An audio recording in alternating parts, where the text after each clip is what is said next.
it's time for Blumpkin and Friends, starring your host, the Reverend Johnny Blumpkin.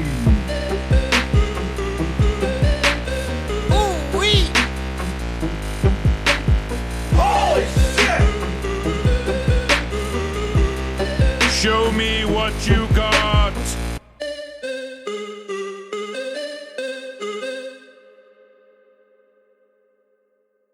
Hey kids, I'm the Reverend Johnny Blumpkin, and with me here today is my friend, Brownicus. not his Christian name, not given by birth. This is another friend that I have known for many years. I believe I met you when you were 6. Yep, that's correct. Way back in the day, up north. So, how old are you now? Just turned 32. Fucking A, 26 years. Yeah? He and I aren't as close as Tim, so it's probably going to show in our first time recording with him dynamic, but I can assure you that the stories that I have written down here that I wanted to bring up, this is basically a test of your memory, and I wanted to see your perspective on it. Yeah, I was trying to remember coming into this how many years we both actually spent together, because I think you were like 12 when I first started coming up there. That sounds about right. And I thought you stopped going up there about the time you were 15, 16, so I was like, was it only a few years? Yeah, that's the thing, though, is when you're up there every weekend from April to Yeah, it's like October, 20 every summer. So you see somebody 20-some weekends, so we're talking, like 60 days a year we'd spend, and the various people that were up there, I don't know how many fucking hours you and your brother and I spent hanging out. A lot. And how much terrible influence Neil and I were on you. Not so much your brother. One thing in particular, I ruined Santa Claus for you.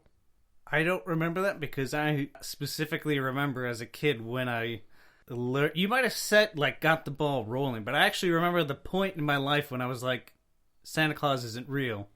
Because I was probably about 10 at the time. But I remember getting up at about 11 o'clock before my parents went to bed, and suddenly there was gifts there, and I put 2 and 2 together and said, yeah, that doesn't add up. Yeah.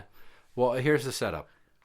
We were, I'm assuming, playing Super Nintendo in the back bedroom of your parents' camper up there. Okay. And all I can remember is I said something about your parents being Santa Claus. And then later your mom going, yeah, so you probably owe him a present now, Santa Claus. Thanks for ruining that for me. I'm like, oh, I'm so sorry. I didn't even think of that when I said it. Because obviously I was talking to your brother. And when you're the younger sibling, you're a part of things, but sometimes you're just kind of there. Yeah. Just absorbing all this shit that we say. Yeah, but also I think probably it was too young. You probably said something and it just went right over my head, and I didn't even think about it at the time. Like, for instance, I didn't have an older brother. Neil did. Mm-hmm. Which is how he was able to acquire a stash of Playboys. And we had this just ramshackle collection of basically garbage. Okay. Old wrought iron railings. Do you remember that fort we had in the woods behind your parents' place? Yep. Okay. Neil brought his Playboys up there. And he left them out in the fort. So I and your brother are taking turns looking at these. And we don't even think that we are letting you're probably 7 at that point.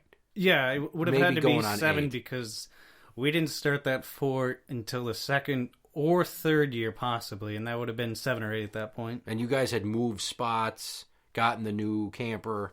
Yeah, it was a pretty sweet setup. It was a spot in the back of the campground up against the farmer's field. Yeah. Woods on the one side, so we had pretty much no neighbors at that point, and basically a playground, a giant field behind us with nobody to ever bother us. Yeah, and all kinds of shit to get into. Bottles to smash. Yeah. Random garbage to find. Yeah, there was definitely a garbage pile back there, which I think is where we got the railings from. And oh, yeah. I just remember you sitting on this big rock, and you are looking at this Playboy, and you are like mesmerized, because clearly we're warping your little mind. And I turn, and I'm holding one, obviously. I'm like, hey, look at this. Here's your reaction. You looked up and went, And then went back, like you just raised your eyebrows, like fucking Macaulay Culkin, like, And then went back to looking at a centerfold, and I'm like, oh my God. Like, it didn't dawn on me at the time that this was a bad idea.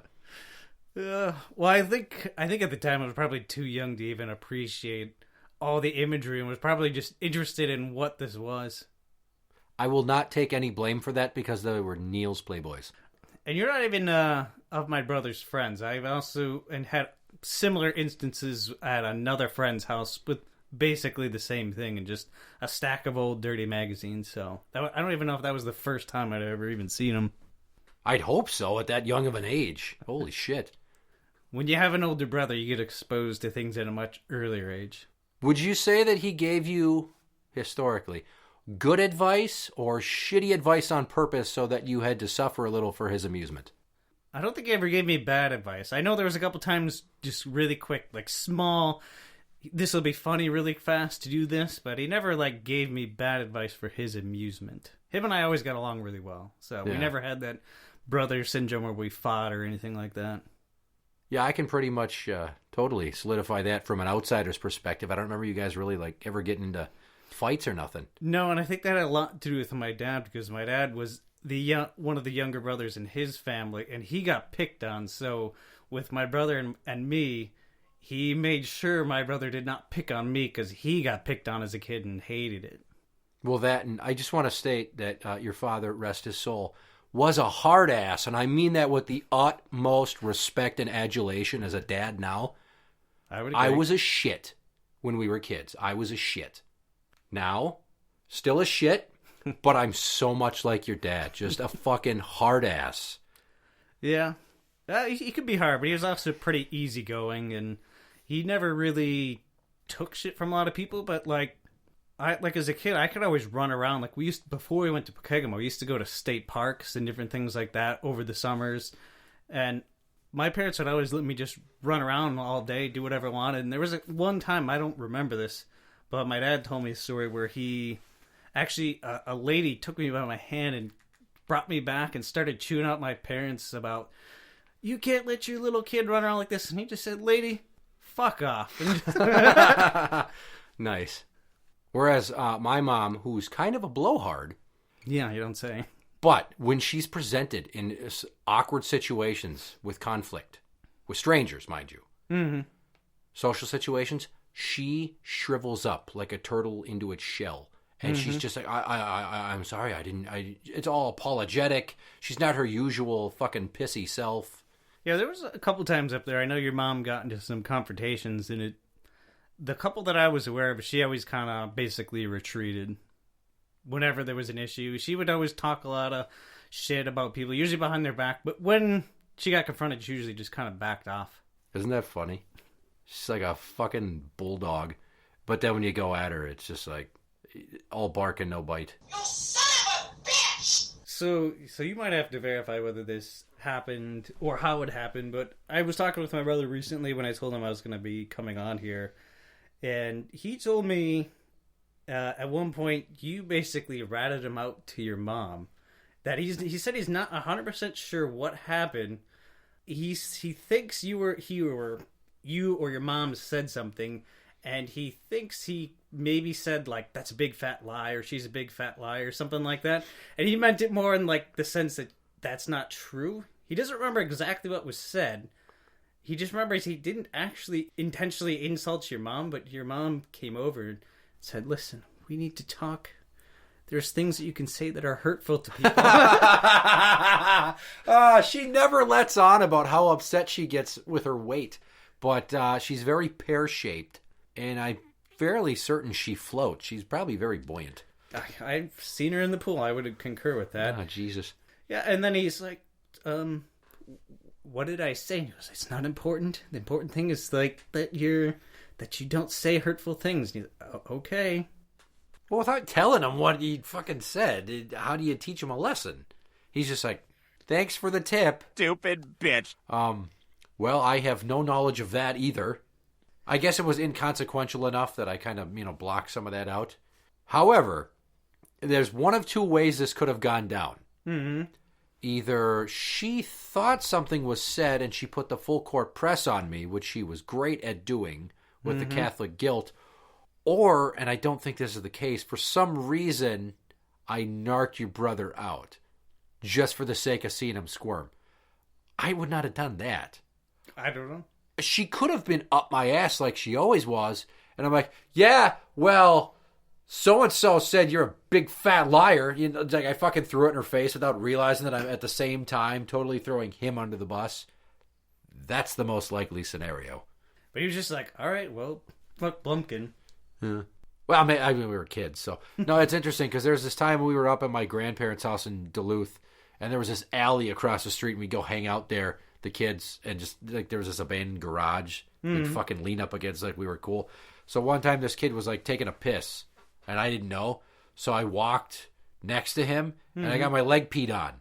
And then I was walking too close to the creek, because there was, like, this little drainage creek that went past there for rainwater, and I fell into the fucking thing, got my pants wet. So I'm going into my grandparents' house. My mom's like, what the hell happened? And I told her, I'm like, well, that's nothing. I wouldn't have been near the water to try to wash it off if Jordan hadn't peed on my leg. She's like, what? Just fucking lost her shit. And so she makes me tell her the story. And then the kids come to get me to play again after dinner, and she fucking scolds him. Like, it was my own stupidity that my leg got pissed on. Who cares if he's taking a leak outside? He's like a 10-year-old boy. He can do that shit. It's our right as a little boy. We can aim. So she says to him something along the lines, he told me what you were doing. And this is the best part. You don't go bathroom outside. Not you don't go to the bathroom. You don't go bathroom outside. And then the kids didn't want to play with me for the rest of that weekend I was at my grandparents'. Can't imagine why. Yeah. Well, good. You can let your brother know that I don't remember intentionally trying to get him in trouble.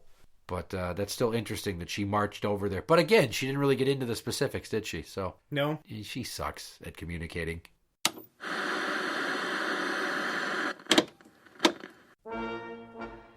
Are you in the mood for cheese? Well, then come down to Kruger Family Dairy and Delicatessen to satisfy your urge. Since 1945, when my grandfather fled Germany to escape from the other Nazis, my family have been the premier makers of delicious Wisconsin cheese. We have our own in-house pasteurizing and curding process that is world-renowned for its purity and flavor. We produce 6 varieties, so there is something for everyone. There's sharp cheddar, regular cheddar, mild cheddar, Colby Jack, and Framunda. And because sometimes our cows get old and then I have to shoot them because my dad says so, we take them and we turn them into bratwurst and we inject them with the cheese. Doesn't that sound yummy? I think so. Stop by this Saturday between the hours of 12 and 3 p.m. to enter for your chance to win an authentic autographed Mark Shimura jersey that I won at an auction to benefit his legal defense fund.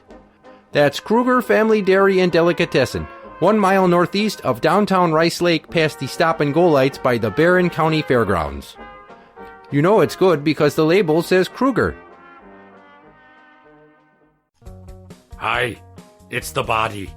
Is your feather boa not as fluffy as it used to be? Wink, wink. Huh?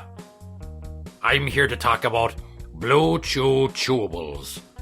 I don't know, these little blue candy things that help you get a boner. And, they have the same ingredients as Viagra. And it comes in discreet packaging, so your neighbors don't know that you're not as much of a man anymore. For just $20 a month, you can join their club, and they'll send you pills that'll make you into a sexual tyrannosaurus, just like me. Use them, and you'll be as much of a man as I was in my film Abraxas, Guardian of the Universe. It's an actual movie, fucking look it up. Did not get very good reviews, and it's more of like a cult film than a Hollywood classic. So, in closing, just go to BlueChew.com to get your boner pills. It'll make your pee-pee hard again, and your wife will stop feeling sexually unfulfilled and wishing that you were an entire team of Filipino soccer players all taking turns on her. You're listening to Blumpkin and Friends. Speaking of the field behind your parents' place, I just remember one time you, for whatever reason, laying down pretending to be dead, right? Okay. I don't know what joke you thought you were playing on your brother and I, but you're laying there. So I grabbed a stick and I started poking you in the butt cheek with it, right? So you start laughing, obviously. You sit up. The joke's over. So later on, and I got this from your brother, apparently your dad was back there surveying whatever the fuck we were into. Probably just, muttering cuss words under his breath. And you said, and this is a quote that was relayed to me, Jay touched me. Your dad went, what? And you went, with a stick. He poked me. Like, at first it sounded like you were telling your father I molested you, which is not the fucking case. And then when you told him what really happened, he's like, oh, okay. I guess Neil observed this shit. Somebody else was a party to it. I mean, that sounds about right, but I was 7. When you're 7, you don't think about those type of things. Yeah, but when you're a parent, you constantly think about all those things.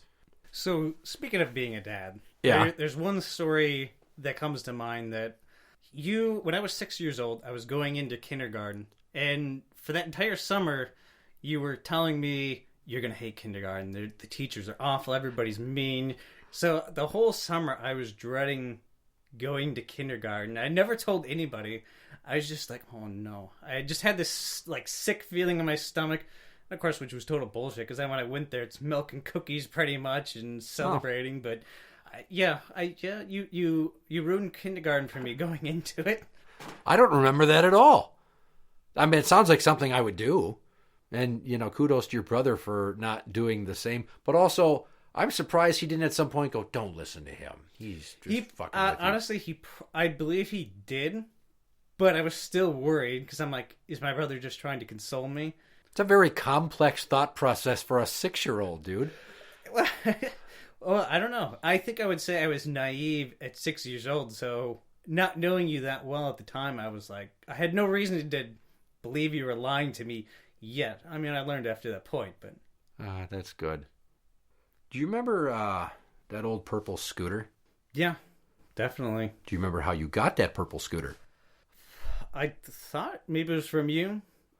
Remember the garage sales we had up there? Vaguely, yes. Okay. We raffled that fucker off. My dad's like, well, we could sell it, or why don't we raffle it and see, we'll get more money that way. So we did it, right? And all these people, like these weekenders, paying $1 for a chance to win this fucking scooter. And then who wins it? My younger friend, and it looks like an inside job, but that thing's still around? I don't think so. We did have it for a number of years, and we had a lot of fun. We used to use it all the time to find the biggest hill in the neighborhood at home, and then we'd go down it as fast as we could, and usually we'd fly off of it at the end or something. So there was a lot of road rash involved with it, but I think I had that probably a good 10 years before it finally basically gave out. And we're talking 80s style scooter, not razor wheel scooter. The big fucking air inflatable tires. I don't think it was the foam tires. No, it was real tires. I don't remember if the brakes even worked, or if they did, they didn't work at the end of its life. We got something like that out in the back porch, but the tires are made out of foam. Really? I don't even know how the fuck that works. But each one of my kids has just about broken their arm fucking riding that thing. And they're still all like, yeah, it's fun. Let's go down the driveway with it. Like, stop, dude. So going down in that purple thing that you won, I can picture that fucking thing, right? The frame is purple. The handlebars are white. The little, the rubber cover stoppers. No. And then the black tires with the white rims and then the white plate for standing. Well, it was sturdy because we would take it down hills, and right when we got to the bottom, we would also jump off of it and let it kind of do a Ghost Rider thing until it smashed into either the curb or something, and it would go flying in the air. That took a lot of poundings, and that held up. That's probably because it was made in the USA, not in Mexico or China, like the shit that they sell today at Walmart that you bump into like a rock and it bursts into flames. Yeah. Old-fashioned 80s ingenuity. I wish I would have gotten a chance to iron out the details of this next one with your old man. Mm-hmm. Obviously, I would go out with you guys on the boat, go tubing and shit. And one time, your dad's pulling the boat into the dock. Me and you and your brother are on the dock. Your dad's roping the boat up. You're small enough that I grab you and I stand you right on the edge. I don't recall being standing on I remember you holding me out over the water. No, I mean, I had your heels on the edge of that thing. See, this is why I wanted your perspective, because different people remember it. Because I remember kicking my legs, and I'm pretty sure you were holding me out over the water, because I started squirming then. You lost your grip, or at the time I assumed let go. Okay. So if I dangled you over the water, when I let go, I made sure your feet were still on the very edge of the dock and I stepped back. And that's when you flailed and fell forward, and your dad was pissed. Because he thought I threw you in. And I'm like, no, I fucking didn't do it. And obviously he's not going to believe me because I'm a dumb kid. Well, and like I said at the time, I was not sure. I thought you intentionally did it too, but I wasn't mad. Because I was like probably 7 at the time. But I was pretty sure you did it intentionally. Because you had... I just remember you had like the dumb, shitty grin look on your face at the time. And maybe you were just laughing because you thought it was funny. I did. But I thought you were smiling because you're like, haha, I pushed you in the water. I promise you, I swear on my sister's grave, dude, I did not purposely let you fall in the drink. I should have moved you to the side because I didn't know how strong of a swimmer you were. I mean, because we were in the pool, you're in the shallow end. And this was down at the docks, and it's murky, and there's fucking weeds. There was no danger of me drowning, that's for sure. Well, that's good. But yes, I wanted to clear the air on that one because...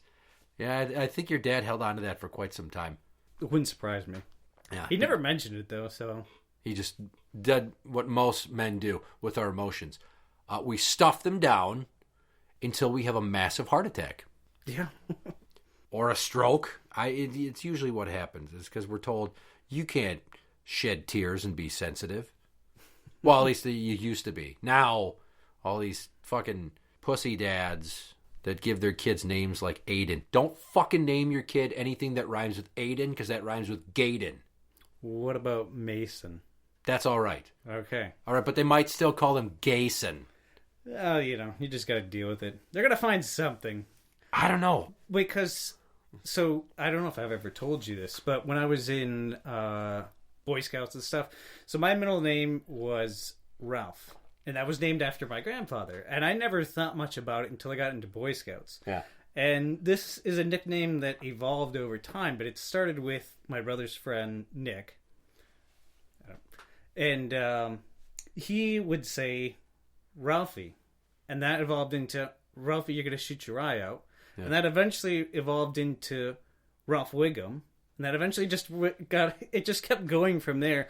So, but when I was a kid, I hated being called Ralph at first, but then it was probably a good, valuable life lesson for me because I learned at a certain point it just doesn't matter, and I stopped caring about it and just started owning it, and then it wasn't ever an issue for me. So that's the right attitude because when people would tease me about my sister being handicapped, I used to just punch faces, and people knew that I would have that reaction. So eventually it became a game, and they would say somebody was talking shit about her, and I was like, what? And then I just start fucking swinging. And the time that finally helped me get over that was somebody said it was a girl in my class. She was a bitch, so it seemed believable. I'll give him that. He pointed the finger at someone that at least it made sense. And so I just walked up and I'm like, you talking shit about my sister? Bam! Fat lip. Here's a clincher. It was her birthday. I did not know that. Nice. So... I mean, nice that you could get over that on your own. It took me quite a lot of time to stop being so violent as a kid with my temper. But, yeah, you are going to be a father for the first time soon. Congratulations. Thank you. Yeah, so the fucking name thing. Yeah, so this is, I guarantee this is the only naming experience that, I guarantee almost nobody's had the same experience I had. Because my wife... she likes the show Perry Mason as a kid, which is, probably unusual. But she just came up, and this was years before we ever actually had a kid. She just said, I like the name Mason. I said, okay. Just randomly? We were just talking. Well, when we were getting to know each other, we were kind of just discussing, like, would you want to have kids before you ever get married? You want to, well, most people, maybe not you, want to suss out these questions. Yeah, no, normally with me it's, we're going to have a baby? Shit. And then a little while later, once you get past the initial shock and the finger pointing, and then accept the whole situation that you're stuck with, and this probably is not how yours went down, and then you're like, well, what should we name it? And I'm very adamant. I'm like, oh my God, I don't want to give the kid a name that could be easily rhymed with something pornographic. Yeah, so no, like I mentioned to you before off air, like, we were actually hoping for a boy, which it is, because we had only, for multiple reasons, but we had only ever actually thought of a boy name. And she started thinking about girl names, and I said, no, I'm not going to worry about it until I find out. And I was like, I just was feigning confidence that it would be a boy. And it worked out. That's almost a hilarious level of arrogance. Like, nah, I'm not going to worry about that shit. When she kept saying two, because we both wanted a boy, she's like, well, you do know, because of XY chromosomes, this is going to be your fault if it's a girl. And I was like, well, then I got it covered. It's going to be a boy. Good. That's good. I'm glad you called your shot. Just Babe Ruth, like, I got this shit. That's nice.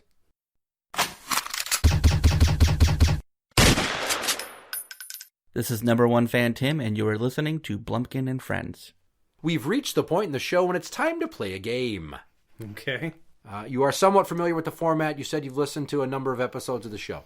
A while ago, so you'll have to probably refresh me on some of the rules. Okay. Well, this should be fairly simple because you'll be playing the RPS Challenge. Oh, okay. That one's easy.